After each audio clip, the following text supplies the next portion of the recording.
ومركل برنامج شيكوينكا شيكلا مانتا شيكو حساب ومقدر شيكلا المجد وحضي حشوتك hablaha iyo xanuunka jacaylka sheekada waxa qoray Cabdiraxmaan Maxamed guul waa mar kaleeto iyo sheekadeenii xiisaha badnayd ee xishoodka hablaha iyo xanuunka jacaylka oo qaybteedii 17aad ay inoo marisay Subeer oo hodan u qaaday gurigoogii hase yeeshee markuu dhexda sii socday uu arkay inaanu ka gaadhaynin shir u lahaa sidaas darteedna uu hodan ka codsaday inay muddo 30 daqiiqo ah gaariga ku dhex sugto hodanna waxay bilowday inay heeso iskaga sii dhageysato gaariga intuu ku soo noqonayo bal haddaba aynu u guda galno qaybta 18aad ee sheekada iyo goorta uu Subeer ku soo noqday hodan iyo waxa halkaa ka dhacay hodan oo aan heestii dhamaysan ayaa waxaa soo galay gaariga Subeer oo si bilaasan qad ah iskaga furay daaqada waqtiga way isla maqneed hodan oo heesta ayaa si aada dhiigeeda dhuuxeeda jidhkeeda iyo dhammaan waaxyaheeda waxay la socdaan heesta waxaanay ku war heshay walaal miyaan raagi iga raali ahaw aad ayaan uga xumahay inay xilligaa soo gaadhay dabadeed hodan intay qosashay ayay tiri walaal waxba maaha ee waxaaban islahaa heestan macaan may ku sii socoto oo wax badanba maan dareensanayn sidii buu ku soo kaxeeyay kuna keenay gurigoodii markii la joogo meel injir u jirta guriga ee uu joojiyay gaarigii ayay su'aal weydiisay markaan ku arko ereyga aan ku leeyahay afkaan kala maagayaa olaahdiiso ma awoodi karayee in aan kuu tabiyo dhib badan oo aan tirsanayo wadno hibanaya caashaq halbowle ku shaqaynaya aragaaga halis ay naftaydu ku sugan tahay heedhe ma iga badbaadin kartaa haddaan saani hadalka ku idhaa horena waan kuu dareensiiyey haddeerna waan kuu sheegayaa waxaan ahay qof jecel qof aan ogeyn ilaa haddana aan ka maarmin mana garanayo waxay ku dambaynayso noloshaydu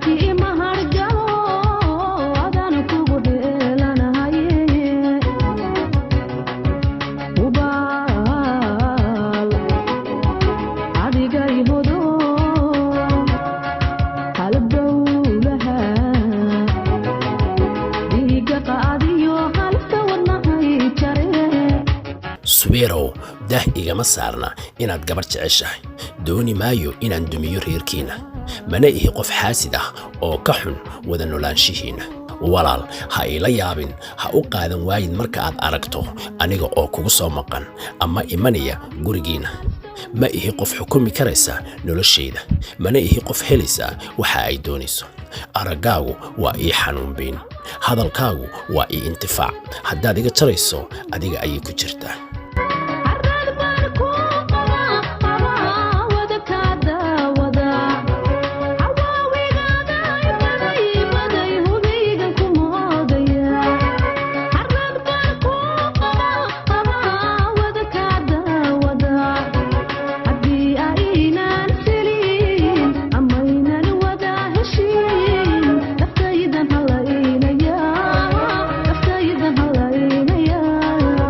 haddii kale dhib kale kuma geysanayo waanan ogahay oo ima yeelasid laakiin walaalkayow waxaan mar labaad kaa codsanayaa inaanad igu ceebsan jacaylka aan ku jeclaaday iyo sida adag ee uu ii haleelay Subeer runtii aad ayuu ula yaabay hadallada ka soo yeedhay hodan isaga oo dhinaca kalena ka fakaraya mataantiisii Salma si kastaba ha ahaatee muu noqonin mid qofka ku reeba qoomamo iyo xanuun ama si arxan darra ah ugaga dhaqaaqa meeshii ay joogtay wuxuuse isku dayay siduu u dejin lahaa wuxuuna ku yidhi hodanay adduunyadu habeen iyo maalin waa harkaa labadiisa gelin hadda ruux wax jecel iyo heedha midda kale oo aan ogeyn hawl inay ku nool yihiin aadamuhu waan ogahay hase ahaatee horaa loo yidhi naf wax jecel allaa dhibay aniguna kugu dhibsan maayo waayo aniga way isoo martay anigaa og anigaan dafiri karin anigaa aaminsan anigaa mar walba u ooya qofka wax jecel anigaa kuu markhaati ah, anigaan kugu dafiraynin, anigaa qirsan oo weliba qalbigaaga ka arkaya qaraxyada ka dhacaya. way adag tahay walaashay siday gabadhi ugu dhiirato inay u sheegato wiil jacayl aan haynin. haddii ay ku ciyaaraysana way dhammaataa wakhtiga ciyaartu. waxaan se dhadhaminayaa oo aan arkayaa xaaladaadu siday tahay. aniguna waad sheegtayo oo waxba kuuma qaban karo. haddii aanan maanta ku jirin lahayn sidaan hore kuugu sheegay, idayga aan ku xirooday kaagama tageen, kaama baydheen, kaama baaqdeen, ku kalena kuguma doorsadeen. haddase halka aan joogo adiga ayaa ka maraga. waxaan kuu qaban karaa inaan si fiican kuu soo dhoweeyo, inaanan dhibsan araggaaga, inaanan karaahiyeysan hadalkaaga iyo inaanan ku hiifin. ha ka yaabin marnaba in wax xumaan ahi xaggayga kaaga yimaadaan. waxaanse kaa codsanayaa inaad iigu soo ducayso sidii aan u heli lahaa qofka aan jeclaaday. aniguna waxaan kuugu ducaynayaa sidoo kale. kelmadahaasi naruuro dheeraada ayay gelisay Hodan, oo waxay u soo hollatay sidii uu ka yeelay ama uu ka oggolaaday codsigeedii. intaa markii la isdhaafsaday ayay u sheegtay in wakhtigu goor dambe yahay, reerkuna iigu ogaayeen aqalkiina. markaa halkaa ha idhigine ee guriga hortiisa igey. sidii buu ka yeelay. intii laga furiyeyna albaabka wuxuu taagnaa aqalka hortiisa. waxaa ka furay inan ay walaala yihiin oo ay Subeerna si fiican isku yaqaanaan. dabadeedna intuu soo dhaafay albaabka ayuu u yimid Subeer oo waa laysa salaamay. Subeer oo isla u sheeg ayaa inankii uga horreeyay hadalka oo uu ku yidhi, dee Subeerow way ku dhibeen Hana iyo Hodan oo ilaa xilligan hadday ku wadaan howlahaagii oo dhan way kala daadiyeen. Subeer wuxuu markiiba dareemay in wiilka ay walaalaha yihiin uu og yahay inay maanta reer dhaman la soo joogtay oo ay la soo qadaysay. kaftan yar oo gaaban kadib wuu soo dhaqaaqay. Subeer waddada ayaanu iska soo qabsaday. waxay ku dhowdahay saacaddu 10kii habeenimo oo intii ay Hodan u sheekeynaysay ayuu wakhtigu aad isku guray. sidii baanu ku seexday isagoon haleelin inuu la hadlo Salma. waxaynu xasuusannahay inuu habeenkaasi uu soo qaaday gabadh la jaar ah Salma. ilaan dumarku waa balaaye waxay u timid Salma, waxaana dhex martay sheekadan. Salma, waxaan ku weydiiyey goormaa kuugu dambaysay Subeer? miyaad kala hadheen? hawshiidnii miyay dhammaatay? ma reerka isku kiin diiday? ma adigaa ka maarmay mise isagaa ahdigii ka baxay? Salma way yaaban tahay oo waxay u qaadan laaday hadaladan faraha badan ee inantu istaba dhigtay.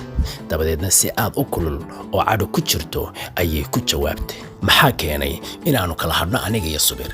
halkaannu kala tegi karnaa? sidaan u kala maarmi karnaa? soo ma ogid inaanan la'aan karin? soo ma ogid sidaan u jeclahay? soo warkeeda ma haysid dhibta aan u soo maray? may kaa dahsoontahay inuu yahay Subeer ninkaan u soo dubiyey reerkaygii dhammaa? miyaad ilowsan tahay in Subeer yahay ninkii 5 sannadood aniga isugayay xataa iyadii oo lay qabo? haddaanad iminka saaxiibaday ahayn wax kale ayaa dhici lahaa. inantii intay qosashay iyadoo ku tiiqtiiqsanaysa ayay ku tidhi, waa runtaa, intaabana anaa markhaati kaaga ah. laakiin waxaan ku weydiiyey maxaa ka dhexeeya Subeer iyo Hodan? hadalkaa markii ay tidhi ayay Salmi la soo booday oo ay ku tidhi, maxaa tidhi? bal ku celi hadalkaa. haddana intii aanay inantii u jawaabin ayay tidhi, Hodana, halkeed ku aragtay? maxaa lagugu yidhi? maxaad maqashay? intaas oo dhan ayay istaba dhigtay iyadoo aad moodo in xiskeedu maqan yahay. gabadhiina si yar oo qabow ayay ugu jawaabtay, xalay ayay soo qaadeen oo iyada oo labisan iyo isagu ay keeneen guriga agtiisa. markaana arrintaas uun baan kaa waraysanayay, wax kale ugumaan jeedin anigu.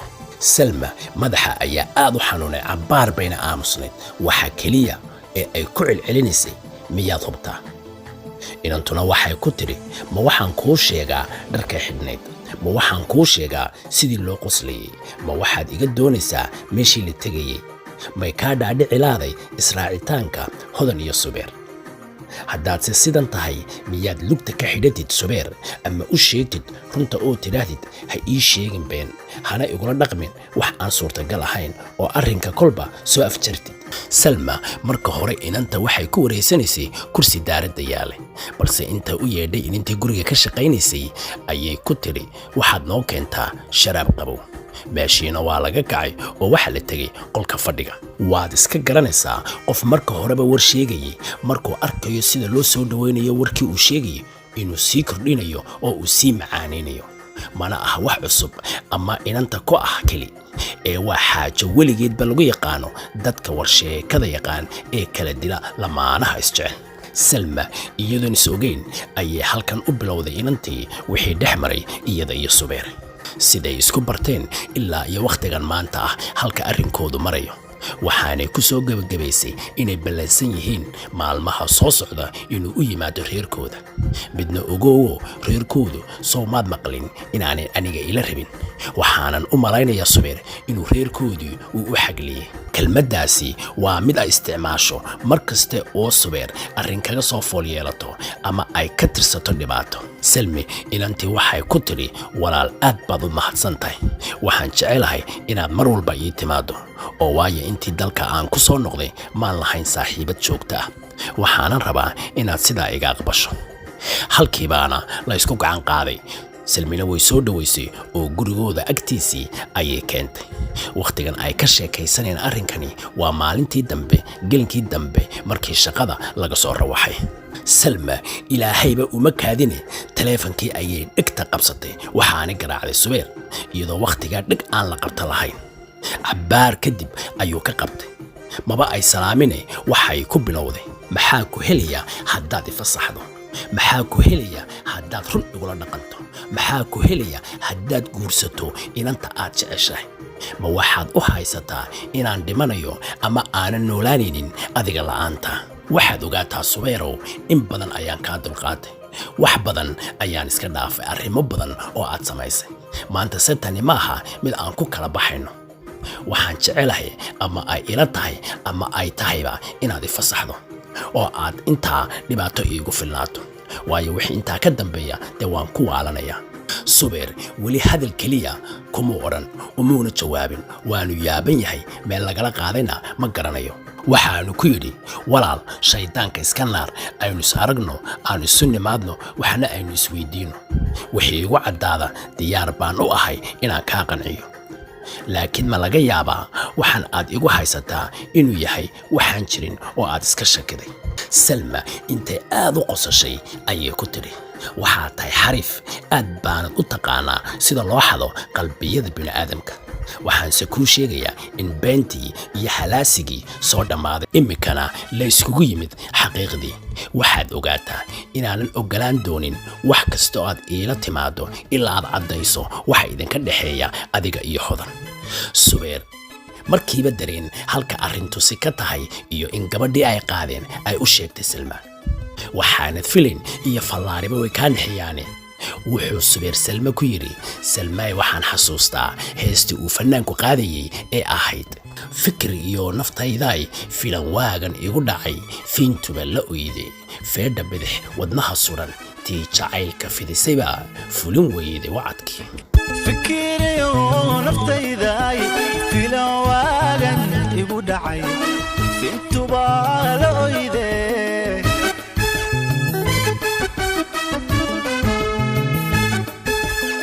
feedha bidix wadnaha suran, tii jacayl ku fidisayba fulin weyday wacadkii.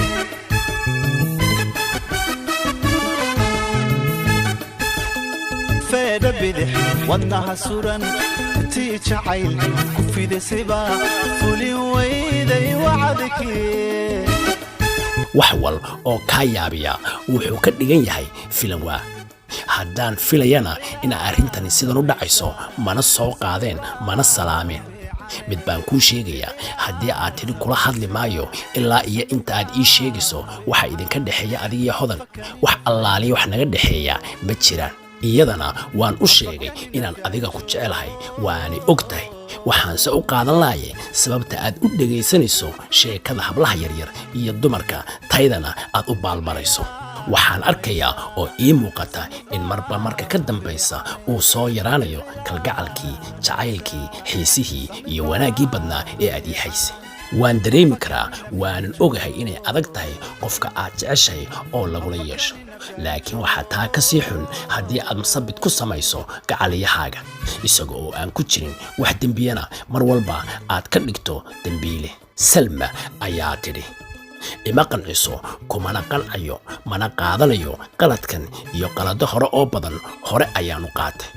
waxaadse ugu tala gashay inaad qulub iyo qalalaasina dhex geliso oo aad arrintayda oo dhan baabiiso mustaqbalkeegana ka dhigto mid ka baxa faraha inta aanise taasi dhicin waa inaan kaa tashadaa waxaanan kuu sheegayaa ama ogolow ama ha ogolaalin diid ama yeel jeclow ama ha jeclaalin necbow ama weligaaba ha nicin haddaad hortayda ku qancinayso oo inta aad u yeedho aad u sheegayso inay faraha kaa qaado waan kuu samrayaa inta ka horraysa wax kastoo aad ii sheegto hadal kasta oo wanaagsan iyo wax kastoo aad iila timaado wax aan kaa dhegaysanayaa ma jirto hana daalin hana isku dayin inaad ila soo hadasho iska ilow magacayga muuqaalkayga iyo midabkaygaba waayo mugdi baan kaa galay madow baan ku jiraa aanan meelna u soo marin jirimaad baan naftayda kuu geliyey jab kastana waan kuugu soo dulqaatay waxaas oo dhammina waxay iga ahaayeen jacayl aan kuu qabo aawadeed ma dafirayo oo odhan maayo imaad jeclayn waxaanse ogahay inaad isbeddeshay lagu beddelay subeerkii horena aanad ahayn waxaad se ogaataa sida aad isku beddeshay inaan isku beddeli karo inta badan ee aan kula hadlayana raali ka ahow haatan iyo dan ma i hor keeni kartaa gabadha oo hortayda ma ku qancin kartaa mise waa maya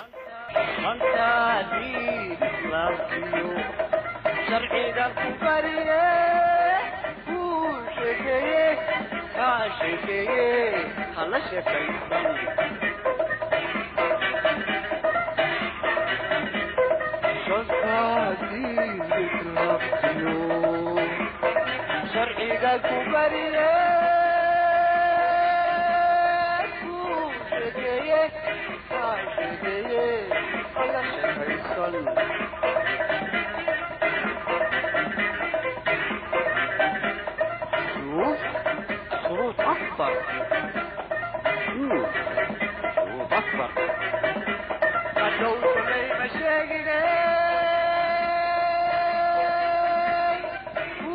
شكيه شكيه الله شكيسان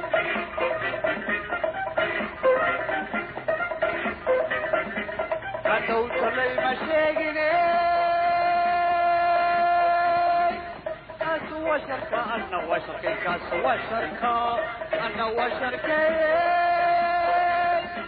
كشكال إنها شيء كلام كشكال إنها شيء كلام la soco qaybta 19aad ee sheekadan xiisaha badan ee xishoodka hablaha iyo xanuunka jacaylka